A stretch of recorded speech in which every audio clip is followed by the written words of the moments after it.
Bonjour. Dans le cadre de l'accès au savoir et de la diffusion des sciences, le campus Arts et Métiers de Paris présente un podcast intitulé Paroles d'Arts et Métiers. Dans Paroles d'Arts et Métiers, nous parlons d'industrie, d'innovation, d'écologie, de santé, de matériaux, ainsi que de nombreux autres thèmes en lien avec les sciences de l'ingénieur et arts et métiers. Participent à l'aventure tous les acteurs de la communauté arts et métiers, étudiants, ingénieurs et personnels, ainsi qu'alumni. Dans chaque épisode, un nouvel intervenant aborde un sujet important pour lui dans son travail quotidien en lien avec arts et métiers. Bienvenue à toutes et à tous dans cet épisode où nous parlerons des jeunes générations et des technologies avec cette fois deux intervenants, Stéphane Lapujoulade et Emmanuel Richaud qui nous ont rejoints dans les locaux du campus Arts et Métiers de Paris. Bonjour Emmanuel Richaud. Bonjour. Ingénieur chimiste de formation, vous vous êtes orienté rapidement, Emmanuel Richaud, vers la recherche académique. Après la préparation de votre thèse soutenue en 2006, vous avez rejoint Arts et Métiers en tant qu'ingénieur à AM Valor. Vous êtes devenu maître de conférences en 2009, puis professeur des universités en 2016. Vous travaillez dans le domaine de l'étude de la dégradation et de la durée de vie des polymères et des composites. Vous êtes également responsable sur Arts et Métiers des cordées de la réussite Ambition Sciences ParisTech, ENCPB, et de cette cordée créée avec AgroParisTech, Chimie ParisTech, PSL, ESPCI Paris, PSL, à l'initiative du lycée Pierre-Gilles de Gênes, ENCPB, depuis juillet 2020. Bonjour Stéphane Lapujoulade. Bonjour. Ingénieur Arts et Métiers, LI 182, et diplômé de Sciences Po Paris, vous êtes Stéphane Lapujoulade, consultant indépendant en stratégie, innovation et management. Vous avez été l'un des cadres dirigeants du groupe Transdev dans le secteur des transports publics. Vous avez une expérience de plus de 20 ans comme consultant en stratégie et transformation, notamment chez Capgemini Consulting. Vous enseignez la stratégie et le management de l'innovation à Sciences Po, EMI. Vous êtes le secrétaire du think tank Arts et Métiers. Un point commun entre vous deux, outre votre appartenance à la communauté d'Arts et Métiers, chacun de vous a été missionné pour réaliser un rapport dans le cadre du think tank d'Arts et Métiers créé en 2018 et sur lequel nous allons revenir très vite. Stéphane Lapujoulade, vous avez écrit en 2019 avec Marc Lassagne, enseignant-chercheur à Arts et Métiers, le rapport Technologie, quel horizon pour les arts et métiers. Vous avez également contribué en 2023 au rapport Les ingénieurs au service de la santé. Emmanuel Richaud, vous avez rédigé en 2022 avec Émeric Martin-Santenas le rapport Comment renforcer l'appétence des jeunes talents pour les technologies. Merci à tous les deux d'être avec nous ce jour et bienvenue dans ce podcast. Merci de l'invitation. Merci. Alors tout d'abord, puisque l'on a déjà commencé à en parler, pourriez-vous nous indiquer, Stéphane Lapujoulade, ce qu'est un think tank et comment vous définiriez le think tank d'Arts et Métiers ? Alors un think tank, c'est souvent un groupe d'intérêt, voire ce qu'on appelle un lobby. Le think tank Arts et Métiers, lui, il a été co-créé par l'école Arts et Métiers et par l'alumni Arts et Métiers, avec pour mission d'éclairer la communauté Arts et Métiers, d'alimenter cette communauté, et notamment l'école, en réflexion prospective sur l'ingénierie, sur les technologies, sur l'industrie. Donc il est composé de bénévoles et il se situe à la charnière entre le monde académique, de la recherche et de l'enseignement, et du monde économique, donc de l'industrie, et représenté par les alumni. Dans quelle mesure, Emmanuel Richaud, l'engagement d'Arts et Métiers est-il important dans les réflexions menées par le think tank ? Un peu comme l'a dit Stéphane, nous sommes dans un monde qui change très vite. Ça va forcément impliquer des transformations importantes à l'échelle de l'école, par exemple au niveau des enseignements. Donc il est important qu'il y ait une sorte de cercle de réflexion, même de conseil des sages, dans lequel se retrouvent tous les acteurs impliqués dans l'école, donc les enseignants, la direction, les anciens, le monde industriel et puis nos étudiants, de manière à ce qu'on puisse échanger, discuter, puis élaborer des stratégies pour répondre aux défis auxquels la communauté des ingénieurs, et en particulier des ingénieurs arts et métiers, aura à faire face dans les prochaines années. Comme il l'a été indiqué, chacun de vous a été missionné pour réaliser un rapport dans le cadre d'une think tank en lien avec les jeunes et les technologies. Suite à ces 2 rapports, quel est votre positionnement sur la relation des jeunes générations d'élèves scientifiques aux technologies? Alors, nous allons commencer avec Stéphane Lapujoulade. Le premier rapport qui a été fait par le think tank et que j'ai copiloté avec Marc Lassagne, comme vous l'avez dit, et il répondait à une question de l'école à l'époque, qui était de dire est-ce qu'il faut associer arts et métiers à l'idée de technologie, justement. Donc on a fait un rapport un peu sémantique sur le mot technologie. Qu'est-ce qu'il veut dire aujourd'hui? Qu'est-ce qu'il voulait dire par le passé? On avait quand même l'idée derrière ça que la techno, c'était un peu ringard, que l'image, on se posait des questions sur l'image du prof de techno. Et on a fait un travail avec Marc pour le think tank, avec un groupe de réflexion, qui dit que finalement l'acception du mot technologie aujourd'hui, il a changé. Il peut être positif, et notamment dans les jeunes générations. On a regardé les sondages, on a regardé l'acception aux États-Unis, l'usage anglo-saxon du mot technology, l'influence que peut avoir la révolution numérique sur le mot technologie, sur les technologies plutôt que la technologie, sur le côté, les rapports entre la science, la technologie, la technique. Et puis on a noté que récemment, au début du siècle, s'est créée l'Académie des technologies, plus de 3 siècles après l'Académie des sciences, mais elle finit par arriver, que l'Europe, derrière la France, a adopté une stratégie des technologies clés, ça c'est très important, qui est sous-jacent de toute l'innovation et de la stratégie industrielle de l'Europe. Et on s'est dit, les technologies, c'est bien ça, et même si ça a encore peut-être des connotations un peu négatives, ça va être l'avenir. Et d'ailleurs, on a regardé évidemment comment se comportent les écoles du monde entier, le Massachusetts Institute of Technology avec sa revue prestigieuse Technology Review. On a noté que Karlsruhe, qui s'appelait avant l'Institut Polytechnique de Karlsruhe, s'est transformé en Karlsruhe Institute für Technologie, un peu en hommage ou en référence au MIT. Donc voilà, on a présenté toutes ces données-là, et d'ailleurs l'école a décidé à ce moment-là d'associer son nom, Arts et Métiers, à Sciences et Technologies au pluriel, hein, et de continuer à parler de plateformes technologiques, de grands établissements de technologie, etc., avec l'idée que ça pouvait attirer les jeunes et que la technologie a son côté peut-être porteur d'une partie d'inquiétude, mais aussi d'espoir, de nouveautés, d'avenir, de solutions. Ensuite, Emmanuel? Alors c'est vrai dans le deuxième rapport, on a finalement tiré des conclusions assez proches, c'est-à-dire que faut pas nier que les études scientifiques et techniques n'attirent pas assez. Un chiffre, il nous faudrait 60 000 ingénieurs par an si on souhaite faire face à différents défis qui nous attendent. Alors on parle de relocalisation, voilà, on va refabriquer des vélos en France et non plus très loin à l'autre bout du monde. Ce sera beaucoup plus simple et créateur d'emplois. La transition énergétique, on va arrêter de peut-être fabriquer des plastiques pétro-sourcés pour faire des plastiques biosourcés. Faire face aux défis écologiques divers et variés, par exemple l'éolien. Donc pour tout ça, il nous faut beaucoup d'ingénieurs. Et actuellement, c'est vrai que on forme à peu près 40 000 ingénieurs, donc le vivier est quand même un peu plus faible. Et il semble clair qu'une partie de cette pénurie, elle s'explique par une autocensure des jeunes générations qui ont parfois une image un peu dégradée du triptyque des sciences, technologie et industrie, notamment quand il s'agit de faire carrière.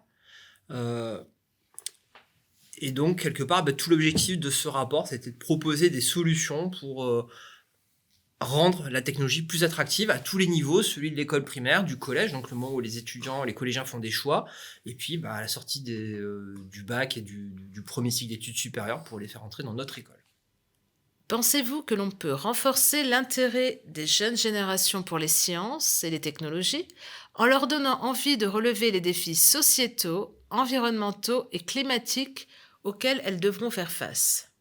D'ailleurs, comme vous venez d'en parler, ces jeunes générations ne questionnent pas déjà nos institutions sur ces sujets?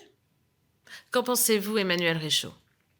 Ce qui est sûr, c'est qu'il faut déjà permettre que les plus jeunes aient des activités scientifiques soient inspirantes, qui suscitent des vocations, c'est-à-dire qu'ils sortent de leur cours de sciences et qu'ils aient les yeux qui brillaient et qu'ils associent quelque part la science ou la technologie à ces défis futurs. Donc ça, c'est le premier point.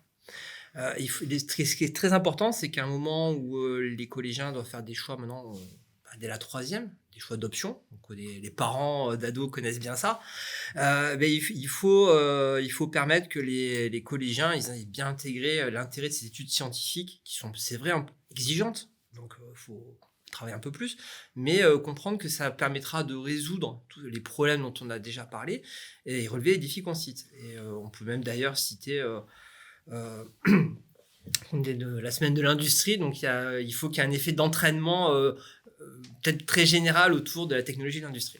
Et pour vous, Stéphane Lapujoulade? Oui, moi j'insisterais sur le fait que dans le rapport d'Emmanuel et dans d'autres publications des think tanks, on s'est aperçu que si les choix d'orientation se font au lycée, on parle souvent de ça, en fait les représentations, les projections se forgent déjà très tôt, au collège, voire même avant. Et que si on veut attirer des talents vers l'ingénierie, vers les STEM en général, ça se fait, les images se font l'école primaire ou au collège, et ça, Emmanuel a bien travaillé ça là-dessus. Il ne faut pas tomber dans le piège de dire voilà comment il faut faire du conseil d'orientation pour aller vers les choses. Ça se passe bien avant, et ça se passe c'est un peu de psychologie. Les jeunes, filles ou garçons, filles et garçons, effectivement, se représentent en voyant des personnes qui les inspirent, et se disent, moi, je veux faire ça plus tard, je ne sais pas si je le saurai, etc. Donc ça, c'est important, c'est toute cette dimension psychologique là-dessus. Emmanuel avait bien dit dans son rapport, il y a des processus, évidemment, il y a la famille, il y a tout un tas de choses qui règlent, mais ces représentations sont très importantes, je voulais insister là-dessus.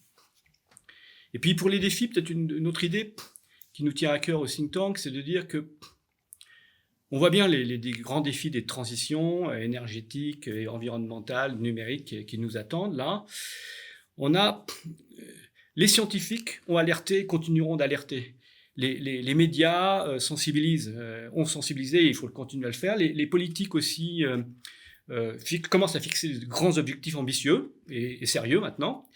On se dit que de plus en plus, ça va être le temps des ingénieurs, parce que maintenant, il va falloir mettre en œuvre tout ça, apporter des solutions là-dessus. Les technologies, on n'a pas toujours besoin de recherche, mais il y a beaucoup de technologies qui sont disponibles. Maintenant, la question, c'est pas tellement...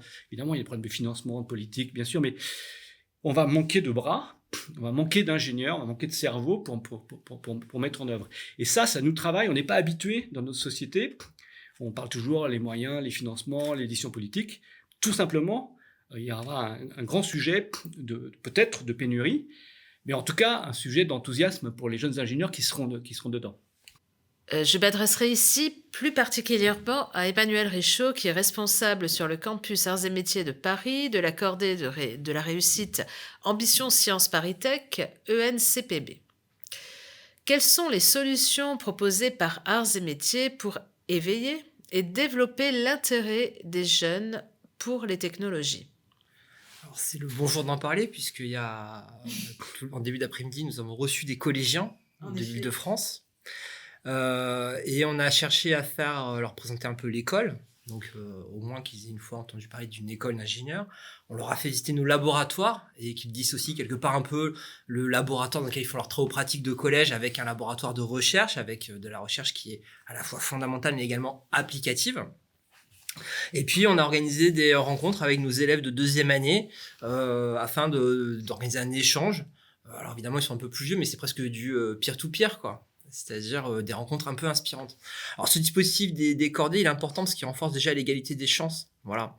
On en parlait tout à l'heure, il y a ces questions d'orientation, et c'est très difficile d'accepter que des adolescents de 13-14 ans puissent s'égarer dans l'orientation trop tôt parce qu'ils n'ont pas la vision un peu panoramique des métiers qu'ils pourraient effectuer. Donc la possibilité que des collégiens et des lycéens puissent venir nous rendre visite et découvrir l'école et les laboratoires, c'est important pour illustrer des parcours et stimuler l'ambition. Alors le deuxième point des cordées, c'est d'organiser des tutorats. Donc les premières ou les deuxièmes années aident des étudiants de classe préparatoire, fassent du coaching. Alors c'est pas des cours particuliers, c'est plutôt du mentoring, c'est-à-dire donner des petites astuces, ces astuces d'anciens prépas. Mais également, chose qui est très importante, c'est qu'à la sortie d'une classe préparatoire, il y a de nombreuses écoles. Il ne faut pas non plus se tromper dans le choix. Il faut être capable de choisir, on travaille dur pendant 2 ans, mais il faut être capable, à la fin, le but du jeu, c'est quand même de trouver l'école qui correspond le mieux aux attentes de l'étudiant. Et puis à son profil, il y a des gens qui ont envie de devenir des managers, des gens qui se sentent plutôt à l'aise dans les fonctions techniques. Et là, c'est très important, c'est un peu compliqué, flouté par les classements qui sortent dans les revues, donc sur la taille des écoles et leur prestige. Donc l'idée, c'est qu'il y a cette espèce de mentorat qui aide à chaque élève à se dire, tu trouveras l'école qui te convient pour faire le métier qui te plaît. Et je pense que sur ces cordées, il y a plusieurs choses importantes à préciser. Donc il faudrait pouvoir généraliser, moi je pense, ce concept de rencontre un peu inspirante, que nos élèves puissent retourner dans leur collège ou leur lycée d'origine pour exposer leur parcours et permettre aux collégiens ou aux lycéens de mieux associer les cours de mathématiques, les cours de physique, les cours de techno avec l'ensemble des métiers qu'on peut faire à la sortie d'une école d'ingénieur, et Dieu sait qu'ils sont très nombreux. Et de ce point de vue-là, je pense que l'ENSAM, on a une force, on a un atout, c'est qu'on est présent dans des nombreux centres, à Paris et en province. Ça va nous offrir une caisse de résonance formidable pour toucher un public très très vaste. Dans ce contexte, justement, sur quel type de technologie un ingénieur arts et métiers peut-il s'appuyer à l'heure de l'intelligence artificielle pour se saisir des différents défis qui les attendent? Alors, je ne vais pas faire une réponse technologique qui nous emmènerait assez loin. Là. Non, mais il faut... On regarde aujourd'hui, on acte que l'éco-anxiété est une vraie réalité et puis qu'elle affecte en gros particulièrement les générations qui seront à l'œuvre pour réussir les transitions dont on a besoin. Et on se dit, on peut avoir une réponse technologique, mais d'ailleurs on va lancer le think tank une nouvelle réflexion là sur les ressorts émotionnels et psychologiques pour ces générations-là, qui est très importante pour se dire, bon, on peut s'inquiéter du devenir du monde, et c'est légitime quand on lit, quand on voit les choses, mais on peut se soigner aussi. Alors, on va voir ce que dira le rapport là-dessus, mais en agissant, en étant apporteur de solutions, en étant dans ceux qui trouvent les solutions et qui les mettent en œuvre. Et aujourd'hui, alors je vais faire une réponse un peu générale, on peut dire telle technologie, il y en a beaucoup, mais l'idée aujourd'hui, c'est le rôle noble de l'ingénieur qui ne doit pas pousser une technologie, celle qu'il connaît, mais le rôle qui dit que face à tel problème, je vais mobiliser telle ou telle technologie. Moi, je connais beaucoup de technologies, certaines particulièrement, d'autres moins bien, mais je les connais un peu. C'est l'idée d'ingénieur généraliste aussi, de dire. Et je vais chercher les technologies qui apportent la meilleure réponse à telle ou telle solution. Donc, voilà. Donc, moi, je pense qu'il y a encore de beaux jours pour les écoles d'ingénieurs dites généralistes. Alors, pas au sens « je sais tout faire, je sais rien faire », bien sûr, mais qui savent manier différentes briques technologiques, les assembler, savoir si elles sont faisables ou pas faisables, dans quelles conditions. Et ça, c'est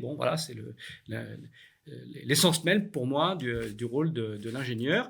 Et c'est la façon pragmatique de répondre aux défis auxquels on est confronté. Merci Stéphane Lapujoulade. Emmanuel Richaud, quel serait votre point de vue? Pour reprendre ce qu'a dit Stéphane, je pense que le fait qu'on soit une école généraliste, ça va nous permettre d'apprendre... Ça permet à nos élèves d'apprendre toutes les technologies qui font partie des solutions aux nombreux défis qui nous attendent. Et ça permettra, faut faire comprendre aux jeunes que c'est ça qui va leur permettre de réparer le monde quelque part. Voilà. Merci Stéphane Lapujoulade et Emmanuel Richaud d'avoir accepté de participer à ce podcast Paroles d'Arts et Métiers.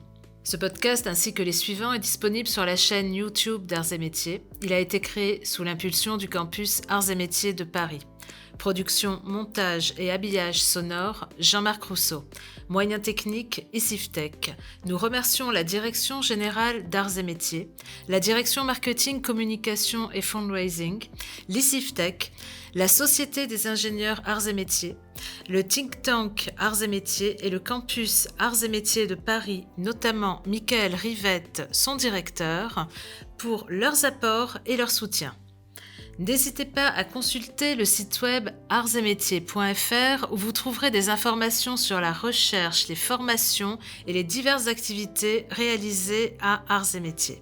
Vous étiez avec Carole Vanoun. Merci à toutes et tous de nous avoir écoutés et nous vous donnons rendez-vous très bientôt pour un nouveau podcast.